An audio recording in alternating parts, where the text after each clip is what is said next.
baseball, I would go with learning how to fail. You learn how to fail in that game. You say, the best players are failing 7 out of 10 times. We're talking about hitters. Best players are failing 7 out of 10 times. It's like you got to learn how to deal with that. Yeah.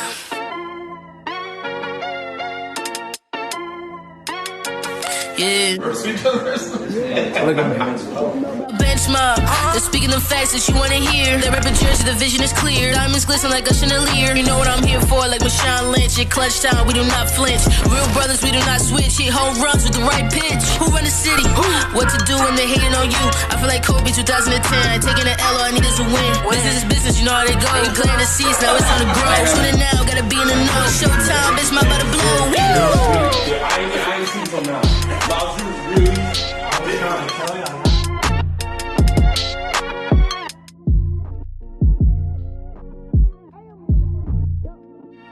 Bench Mob Podcast. What's up, bro?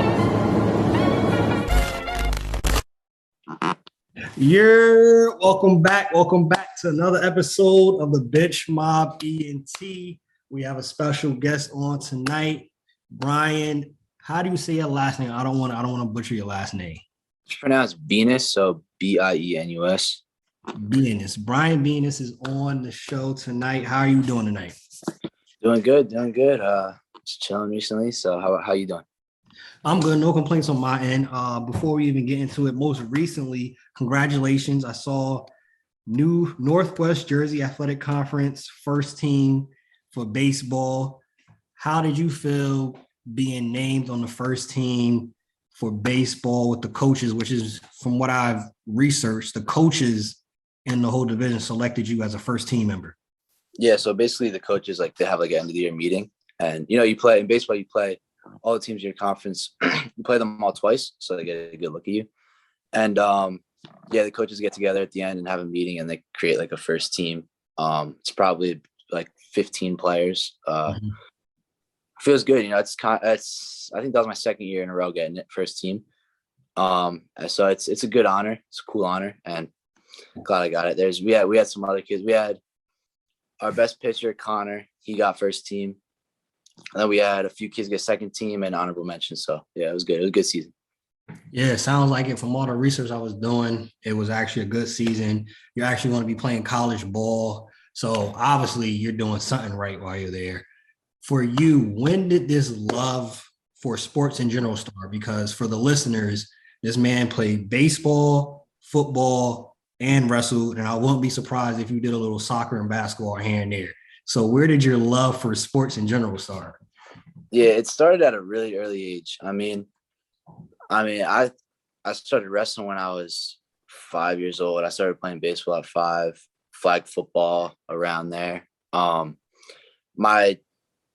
never really got into basketball because my family was, wrestling's the same season as basketball. Yeah. My family has always been, all my cousins. I have multiple cousins wrestling in college. I have my grandparents wrestling in college, when my grandpa wrestled in college. My dad was a huge wrestler. My dad coached me in wrestling all throughout elementary and middle school. So I never really got into basketball or hockey, but I did play soccer a lot until I kind of switched over to football. But I've been playing sports since I was 5 years old. Sports has kind of been sort of my life. School and sports have been my life the past 10, 12 years. So my love emerged since I could remember. That's dope. That's something that basically is ingrained in you. You got family members on top of family members, and your dad coached you throughout the whole process. That's dope. It's ingrained in you with that, right? So you mentioned you got the baseball, the football, the wrestling. Out of those three sports for you, which one came the most natural to you? Which one was the easiest? The most natural was probably baseball. I always had good hand-eye coordination, so I was always a good contact hitter. With me, I always had to work on getting bigger for baseball to get more power. I wasn't always a big kid. I'm pretty good. I'm all right size now, but growing up, I was a little bit of a late bloomer. So I always had to work on getting the power, but like naturally I had like good hands and can make good contact pretty easily, which a lot of kids struggled with. So that sport probably came the most easy naturally. And then wrestling's a sport where, you know, if you're athletic, you can be good, but you got to practice a lot to be able to learn the positions and learn the moves, and just learn how to like move your feet in different spots. So that came kind of naturally. And football did too. Football was always kind of like my third sport. I played it most years. I didn't play it every single year, like kindergarten through 12th, but football came just natural. I'd definitely say baseball is the most natural for me, and that's the one that I'm continuing to play at the next level. But Yeah, wrestling, I know it's kind of, you could say the same with football, but wrestling is a lot of footwork and your technique. All of that is really important because, correct me if I'm wrong, if you do a certain move the wrong way, you could end up hurting yourself, forget hurting anybody else. yeah, you'll see like a lot of the best like college football players at the high levels. They'll talk about them, and it's like announcers will mention like, yeah, he was a good wrestler in high school. Football and wrestling kind of have similar skill sets, and like you'll see a lot of like good wrestlers played football in high school, or really good college football players wrestling in high school. So with you going to Ithaca, right? What was your process in the recruiting for Ithaca, choosing Ithaca? Could there have been any other school? Like, what was your process going into this of choosing Ithaca? So Ithaca is D3. It's high level. It's very high level D3. They almost made the D3 College World Series this year. I think they were like one game away from it, which is really good. But Ithaca was kind of didn't really come in my process till a little bit later. Most of the recruiting is kind of like your sophomore and junior year. Ithaca came into play my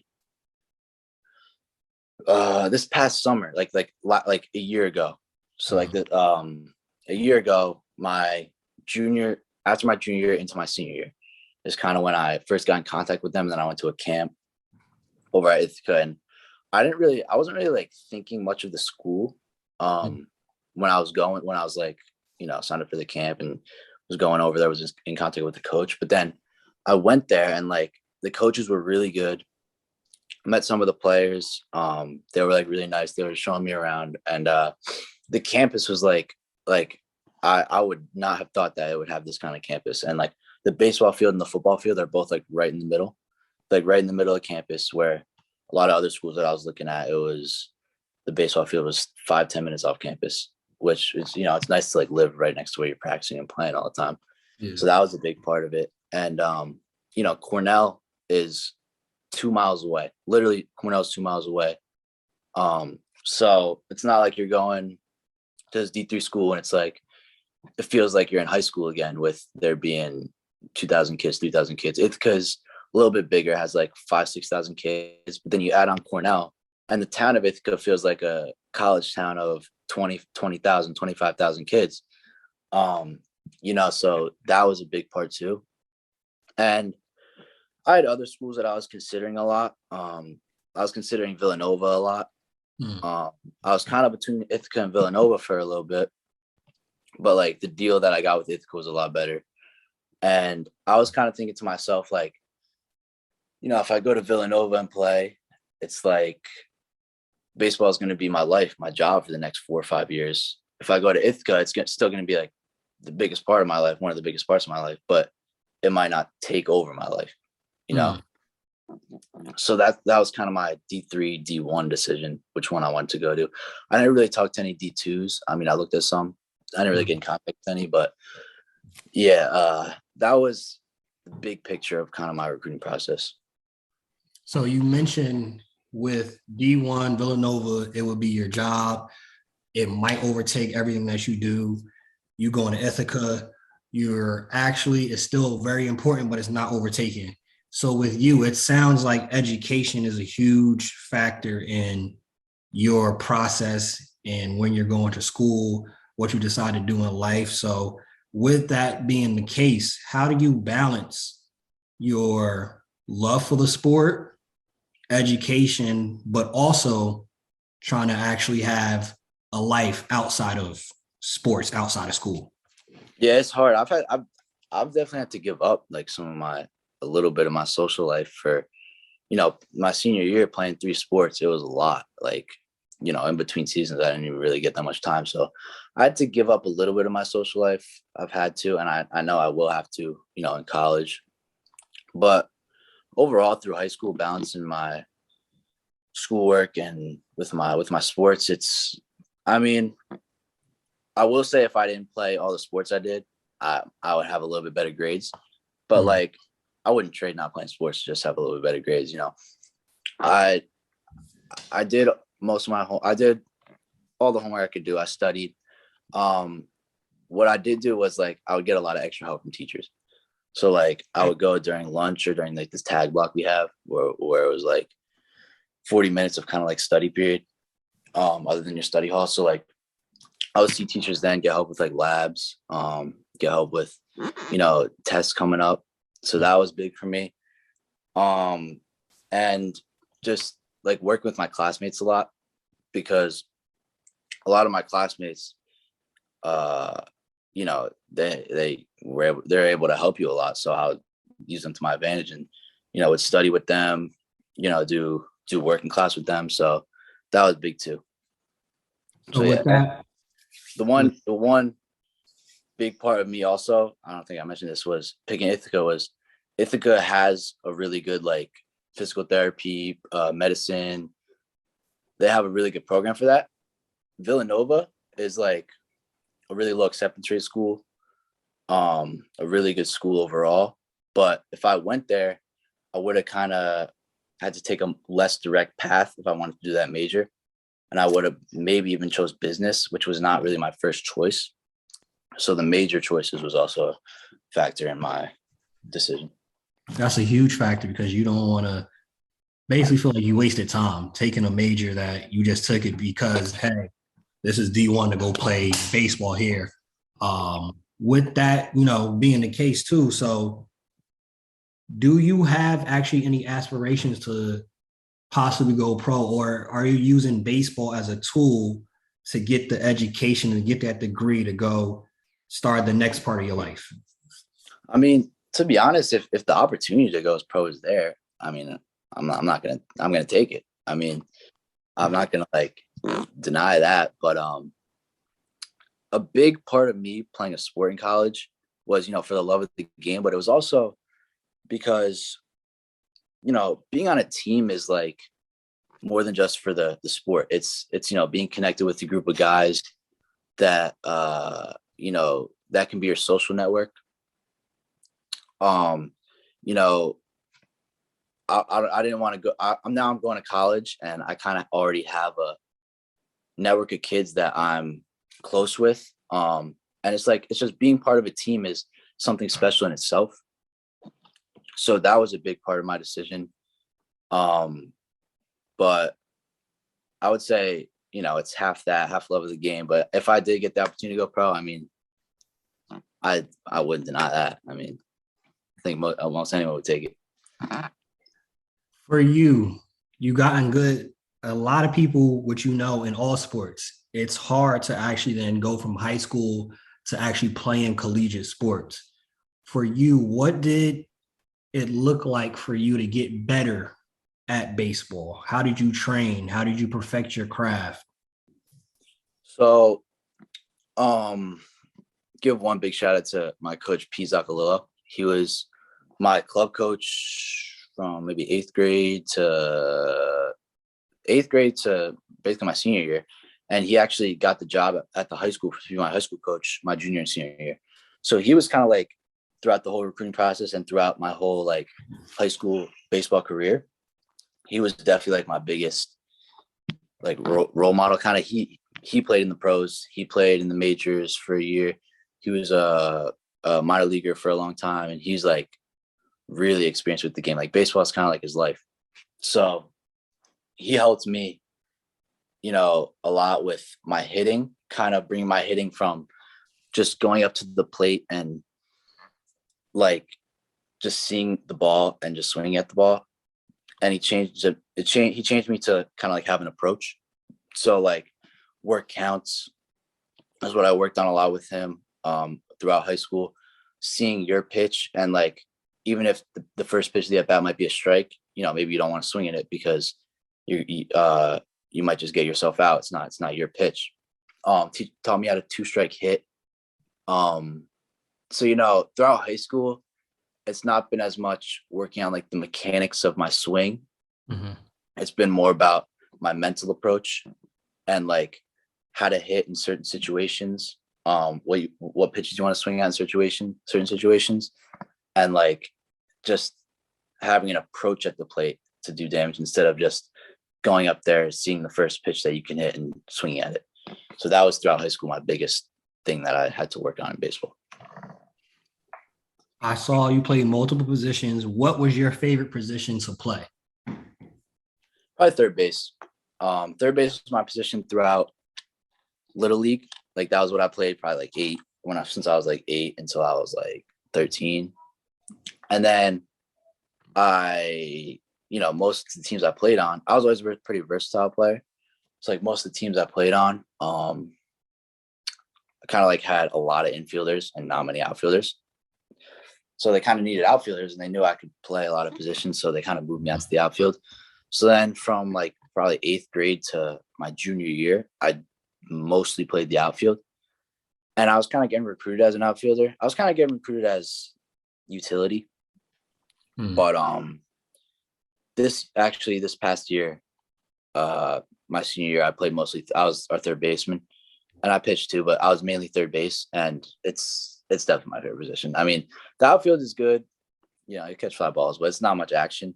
Third base is a lot of action, but it's not shortstop. Shortstop is, for me, a hard position to play. Third base comes a little more naturally, and you do get a lot of action still. So I would say third base is definitely my favorite.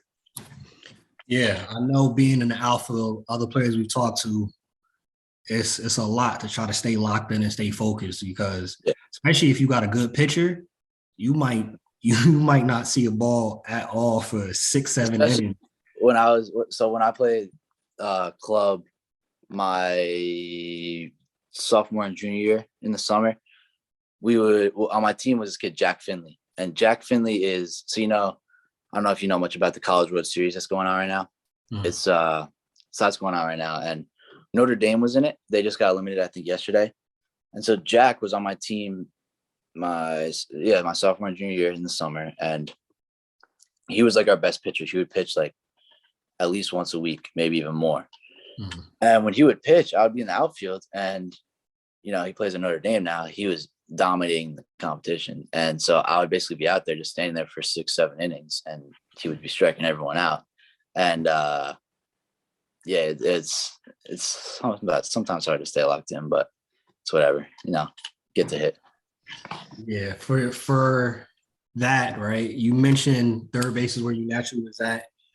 For you, if you had to compare your game to a professional player, who would you say your game you model it after?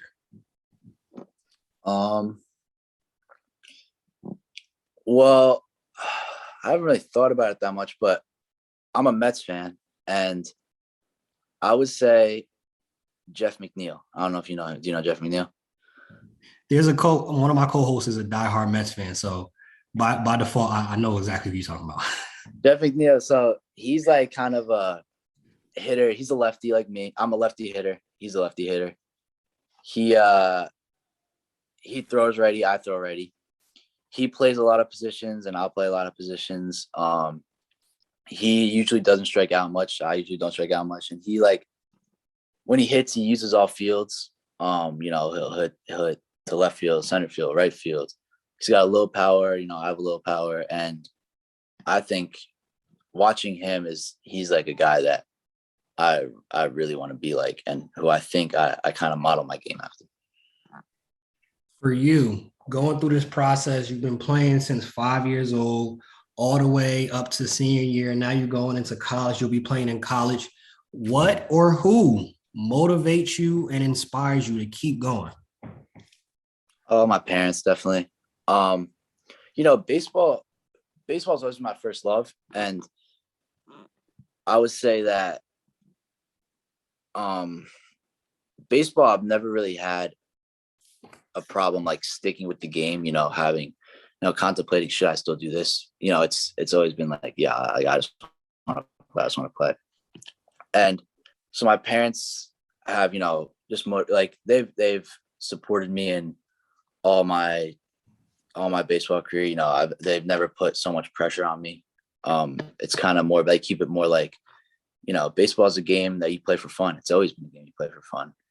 That's why you started playing the game. So it's not, it might seem like you got a lot of pressure on you, but it's just a game. Go out there and have fun. But my parents actually had the most influence in me wrestling. When I was really young, wrestling's a really hard sport. You're getting beat up at practice all the time, mentally, especially when you're younger. It's like, can you handle losing to another kid one-on-one?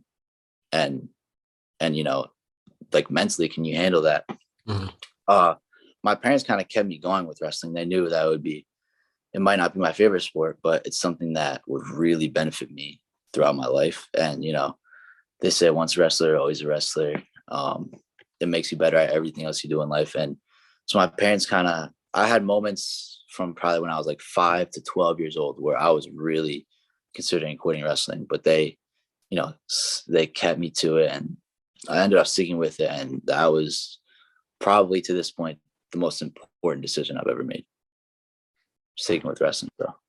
Shout out to your parents. A lot of people don't have that support system to do that. And especially like you said, it was times you probably didn't want to keep going, but they knew it would be beneficial, especially for all aspects of other sports and just life in general, building that teamwork, building, you have that network of people, like you said, even with baseball, football, with sports. That's the beautiful thing about sports. You build friendships for life, and you never know when that'll actually come in handy later along.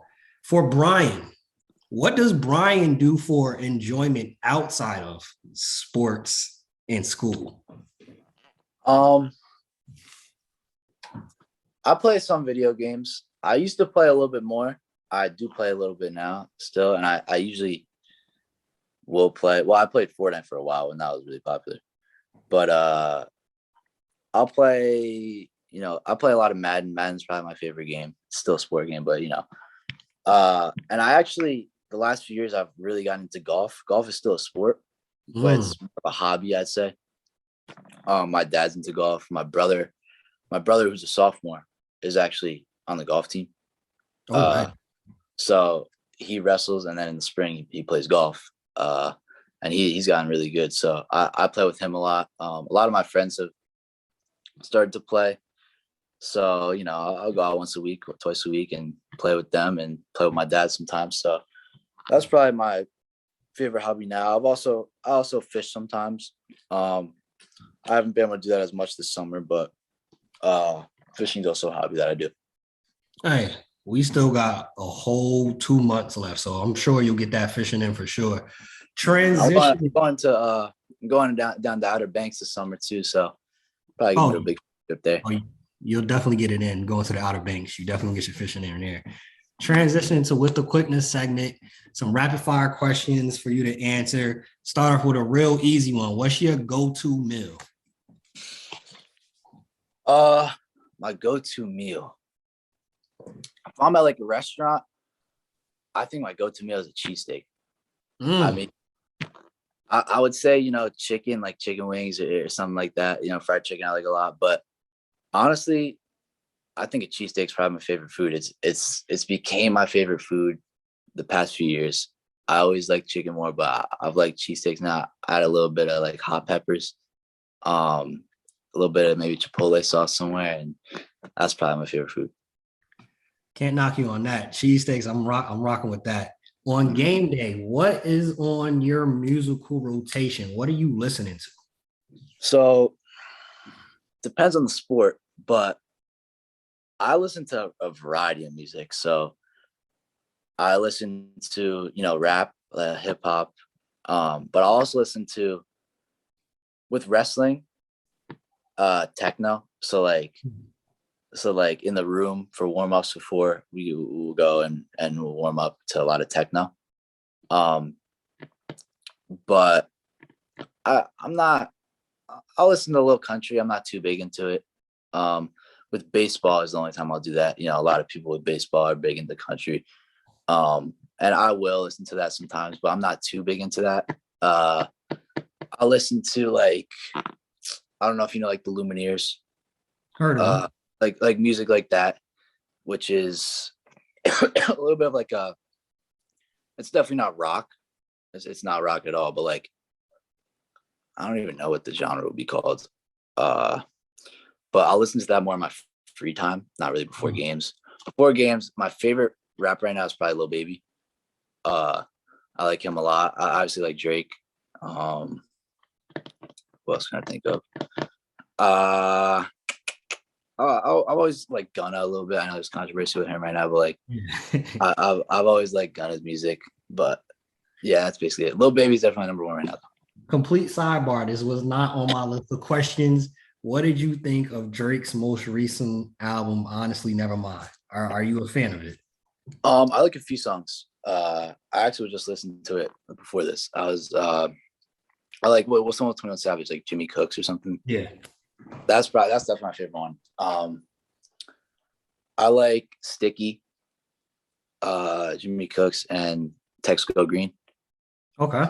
I like those three. It wasn't my favorite album from him, but like a few songs definitely are on the playlist now. So yeah. I said the same thing.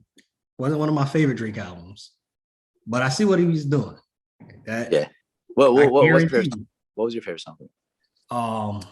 Tex Go Green, and I'll probably have to do Currents because that beat on that's a Jersey club song, and I know exactly where it came from. So that one hit completely different. And I know as many people that may not like it, this album probably is going double platinum because you're going to see this on every TikTok video this whole summer.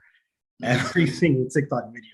And I was listening to like the regular radio too, and like 3 songs on it from it came in like 30 minutes. So yeah, it's Drake. It'll go big. Yeah, it's going crazy. The Mets this year will be blank. The Mets this year, if they stay healthy, will be World Series champions. I think they've had injury issues this starting like this past month. They had another guy go down today, Carlos Carrasco. They played a day game today, and Carlos Carrasco, like one of their starters, he went down. I don't think it's going to be that serious, but he'll probably miss some time. That obviously DeGrom has been out all season. Scherzer's been down the past month. I mean, I think they have potential to win the World Series. They got stars in the lineup. They got Lindor, Alonso. They've all been having good seasons. McNeil, Nimmo. I think what's going to happen is they'll get to the league championship series. They'll play the Dodgers, and I think that's going to be a good series. I think it might come down to Game 7. And if they win that, I think a Mets-Yankees World Series would be really cool. I think that's a very likely possibility, and I find it just perfect that you are a Mets fan because the Mets are the complete opposite of the Yankees. The Mets are what you said. I'm a hit for contact. Mm-hmm. I can hit for power here and there. To me, I think they play the game more as a complete way. They're not relying so much. They're a little bit more of a traditional team. Like the Yankees are like, lead the league in home runs. The Yankees are like, strike everyone out. The Mets, and I was listening to, I think it was on the broadcast last night. I was listening, they're playing the Astros, and they're talking about like 2 out hitting, 2 strike hitting. I don't know if you know Keith Hernandez and Gary Cohen. They're two main announcers. They have Ron Darling in there too. They were talking about how the Mets lead the league in 2 out hitting. It's like they have the highest average in the league with 2 men out, runners in scoring position. I think that might have been the stat. It was something like that. But and they have one of the highest averages in the league with 2 strikes on them. So they're kind of just battlers at the plate and good rotation. So I think that'll pay dividends in October, hopefully. next season, if you had to predict, Aaron Judge will be on what team? I mean, the easy answer is the Yankees. I think it really helps with the season he's having to keep him on the Yankees because now he's getting all the fan support. If he was having like a pretty bad year, I think the fans wouldn't really like be much on him.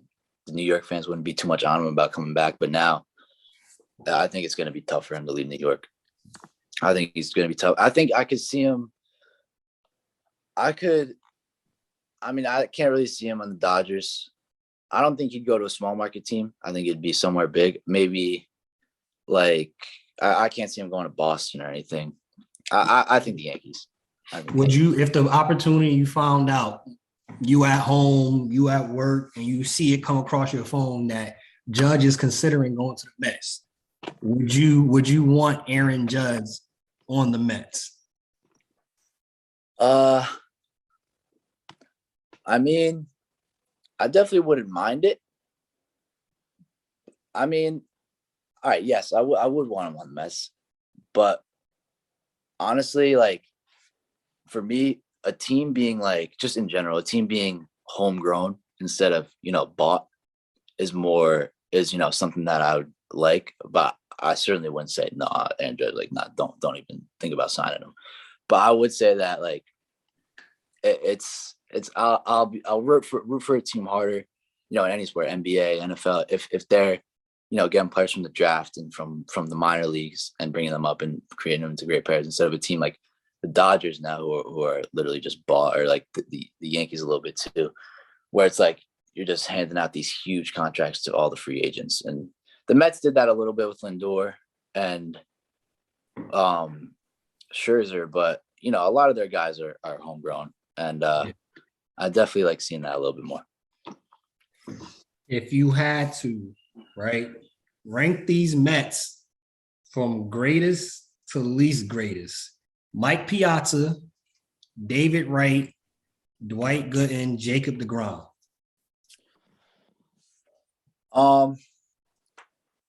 I think that my favorite Met of all time, even though I never got to see him play, is probably Keith Hernandez. That's also from him being in the booth every night. My favorite Met of all time after his career will probably be deGrom, if he's able to continue playing for a while. Yeah. And I did get to watch the back end of David Wright's career. I would probably have to put David Wright as number one on my list for right now, and then deGrom second, just because deGrom has only played like half of his career. But that's probably a little biased towards the newer players from the older players, because I never really got to see the older players play. And now I'll put Gooden and then Piazza, even though Piazza was a really good player too. Obviously, I was in. So when our team did our Cooperstown trip back in like 12U, our team went down to Cooperstown and played in like a big tournament on the week of Hall of Fame induction. It was July sometime. It was actually the week that Piazza was getting inducted into Hall of Fame. So that was cool to be down there for that. And I've seen like highlights and stuff from Piazza and from Gooden and all them, and they talk about all those guys all the time. But I'm definitely a little biased on that list towards the newer players, but that would be it right now. 5 people that you would like to play baseball with. Well, 5 people. Number one, I would probably stick with the kid I play with now, or I played with in high school. This kid Andrew. Andrew's been like the best teammate. He's like he's a really close friend for me, and he's just like one of my favorite teammates. He's playing at Scranton. Next year, we both graduated this year, and he would be my number one to play with. I wish we were still able to play together at the next level. But number 2, I would go with Fernando Tatis. Tatis, he's like, he seems cool to play with. He's got a lot of pop, a lot of style. Definitely a guy I would want to play with. Number 3, I would go with maybe Freddie Freeman. Freddie Freeman was on the Braves, one of the Mets rivals, but I always liked him. And they were I heard something about it the other day. Freeman's like a guy who just whatever team he's on seems to bring him up. The Braves won the World Series last year, and the Braves were always a solid team the last like 5 to 8 years. Always a team competing. That's with Freeman like kind of leading them. And then Freeman left this offseason, and you see the Braves. The Braves were on a big win streak here this past like 2 weeks. Yeah. But before that, the first 50 games of the season, 60 games, they were like a lot worse than a lot of people thought they'd be. And they were saying that maybe that's because, they didn't have a guy like Freddie Freeman in the clubhouse to really lead them and be that one leader that everyone would look up to.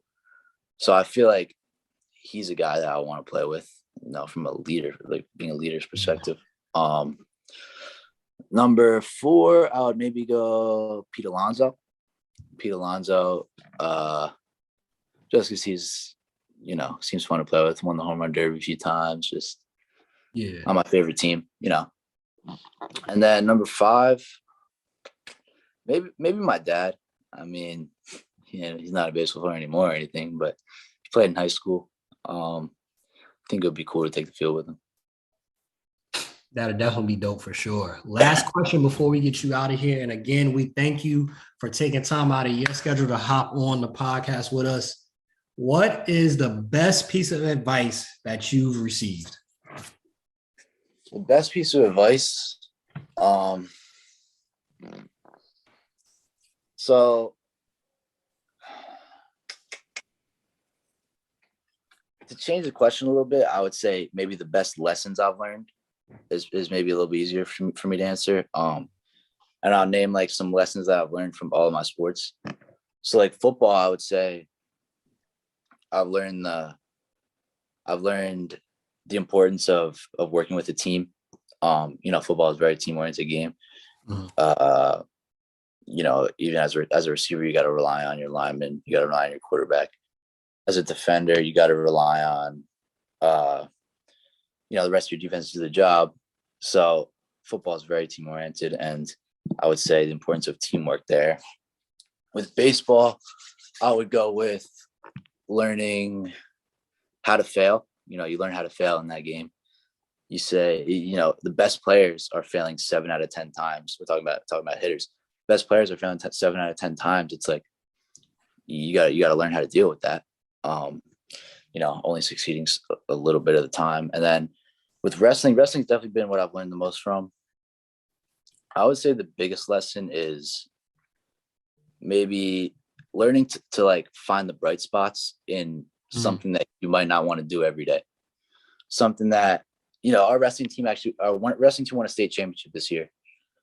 And it's not like every day in the practice room was, oh yeah, I want to grind for 2 to 3 hours and just, get my face smashed for 2 to 3 hours, just grinding in the 90-degree room. And I it's like, you don't want to cut weight for 2-3 months to make weight twice a week. But wrestling is very rewarding, and it teaches you it really teaches you how to find the bright spots in something that you don't want to do every day. If you don't find those bright spots, you're gonna really dread 3-4 months out of the year. And that's a good life lesson with work in the future and with whatever you do. That's definitely the biggest lesson it's taught me. Sure. That's a great lesson, and that's something that can be used in life. Again, we talked about it already. The sports stuff that you learn is life lessons that can help on every aspect. So sports is so vital if you actually pay attention and take it serious and take what you can learn from it, whether you go pro or not. It's stuff that you can learn from it all the time. But Y'all already know the vibes. If you stay ready, you don't got to get ready. Bench Mob Ent. We are on all streaming platforms. We are on YouTube. Make sure y'all check this episode out. Again, we thank you. We thank you for taking time out to hop on the show with us. We appreciate you big time.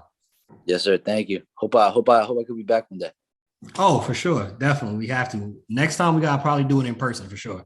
All right. Yeah. Word. All right. Sound good. Appreciate it. Yeah. All right. Thanks.